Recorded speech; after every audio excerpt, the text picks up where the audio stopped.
What's up, YouTube? It's Brandon B, aka Blaze here, and it's time for another movie review. So I just went and I saw the movie called Bad Times at El Royale. It was actually a really good movie. It was super long, probably about, I think it was 2 hours and like 20 to, I think 40 minutes. But it actually went by super fast. There's only a couple scenes that they could have done without, just because it was a little slow. I actually didn't feel bored. I was at the edge of the seat during this whole movie because this movie was actually a suspense thriller type mystery. There's a lot of action in it, a lot of drama. Only like one or two scenes of comedy that I really laughed at. It wasn't really like a big comedy movie. There was some jump scares in this movie. I jumped like probably 2 times, but it wasn't like horror jump scares. It was more to do with action. The movie takes place in the 60s slash like 70s, because there was stuff to do with like Hoover, the Vietnam War, Charles Manson, other stuff to do with like that. Basically, this movie is about people staying at the El Roy Hotel, which is on the border of like Nevada and California. So when you go there and stay, you could either choose if you want to stay in Nevada and do like the gambling, or if you want to stay in California. The hotel manager was really cool. His character was like amazing, and you find out his whole backstory. Basically, this story is about a whole bunch of different strangers all staying together at the same hotel. But the thing is, though, it's kind of like a mystery because their characters are like not really who they seem. Basically, because when they meet the other guests, they basically have like this whole entire backstory, but it's not really like who they are. So everybody's trying to uncover who everybody is. Basically, the actors, I don't know. I'm going to start with the rating system. This movie was really good. It was super long. I didn't feel bored, though. The scenery was excellent. The action was really good. The story actually did make sense. I did like how it kept on going, and how they did actually, like, basically they did like kind of like an intermission type thing, where basically when you found out about the one guest, it would actually go to like, say, room whatever the guest was staying in, and would tell their whole backstory and what led them up to staying at the hotel. This was a new creative movie. I like the new creative ideas that they had for this movie.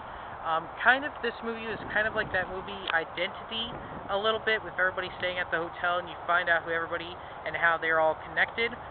Nobody in this movie was actually connected except for the 2 sisters and the guy at the end. I'll get to that. But I'm going to give this movie a 9 out of 10. The only reason why is because those scenes that they could have done without were just a little bit too boring.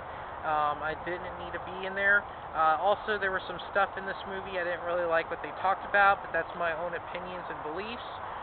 Basically, the actors in this movie, let's get on with the actors. The actors is, you had Jeff Bridges, who played the priest, but he wasn't really a priest. Spoiler alert. He was actually a bank robber who did time, and his brother was going to meet him at the hotel, but his brother got killed at the hotel, so he left a whole bunch of money. So Jeff Bridges went to the hotel to try to get the money back and for him to continue his life, but he has Alzheimer's, so he's about to die soon. His brother was played by Nick Offerman, the guy from Parks and Recreation, the one with that crazy mustache, or beard, because he had a beard in some of his stuff that he did. It also had Dakota Johnson, I think I'm pronouncing her name.